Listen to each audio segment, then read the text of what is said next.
What is up, Gorilla Nation, and welcome back to another Division 2 Mendoza vendor reset video, where I had actually found the snitch at this time. I just fast traveled to the settlement, came out front, hooked a right, and there's the control point right there. Come down this drive, and this is also a typical location where actually Mendoza will set up shop periodically and sometimes. So I just came down here, and boom, here's the snitch. Now the other places that I typically find her at is well over here around the Lincoln Memorial. There's two little trees right here that he usually sits beside. Also, there's a canopy back here behind Lincoln Memorial that he's usually at. Right here, over here where the yellow or orange crate is in the tree, there'll be like a little hotel that you can find him there.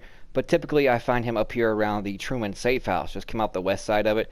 Take the first street straight across, then the first street back to your left, and typically behind that house there. But what you want to do is talk to the snitch. You don't have to pick up the bounty, but he'll reveal the location of Mendoza. As you can see, she's right there. So we're going to fast travel up there, and we'll see you guys and gals in just a moment.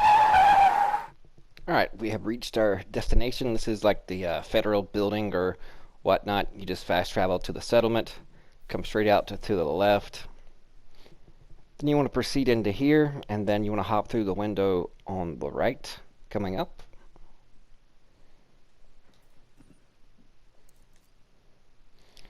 Hang right at the flag, pay no attention to that NPC back there. I am not the bot you're looking for. And here's Mendoza. Alright, this week we have the Baker's Dozen. 10% rifle damage, 11 critical hit damage, and 7.7% reload speed. Not too bad. I think I may have one on me, but let me turn on the base damage just in case. Yeah, I already have one on, so it's a decent one if you do not have one. But I like Baker's Dozen just for the perfect lucky shot. Magazine capacity is increased by 30%, and missed shots from cover have a 100% chance to return to the magazine. And since I tend to miss a lot, then yeah, it comes in handy. Next, we have some almost god-rolled Contractors gloves, the 8% damage to armor and the 19.9% skill repair, and the only thing keeping it from it being perfect is that measly 6.9% weapon damage. You could put together a little hybrid action here as far as kind of a healer type thing, because you're getting extra damage from the damage to armor, and then you can up the value on that weapon damage, or you can just change that weapon damage altogether and put 1+1 skill tier, and this will be a nice pair of gloves even for a kind of hybrid build. But moving on, we have ongoing Directive Backpack, 11.1 weapon damage, 15,434 health.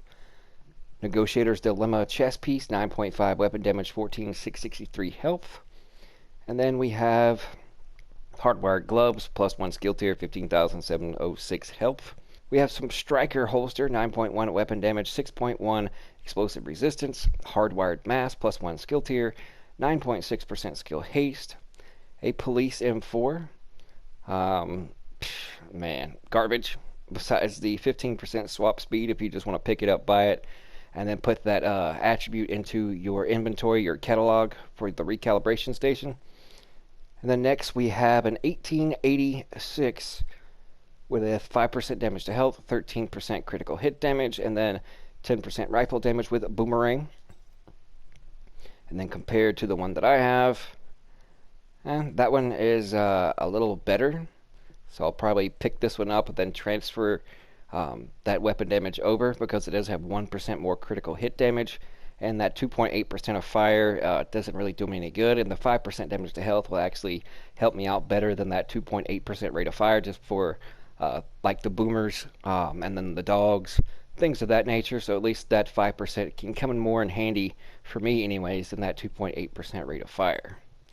Then next we have a 511 backpack, 109,846 armor, 14,806 health, 8.3% skill damage with safeguard. Next we have Sokolov knee pads with 9.5% weapon damage, 9.6 critical hit damage, 11% weapon handling, an offensive mod, 4.3% critical hit chance, and then finally a shield mod with 4% shield health. Well, that's going to wrap it up. Definitely come by and pick these items up if you're in the market for a baker's dozen of Contractors gloves. I'm definitely going to buy a pair of the Contractors gloves so I can utilize them and more or less have a hybrid build and put that weapon damage, change it to a +1 skill tier. And then I'll come back and pick up this 1886 as well. But if anything meets your fancy, then come by and pick them up. But thank you guys so much for tuning in. We'll see you fudging later.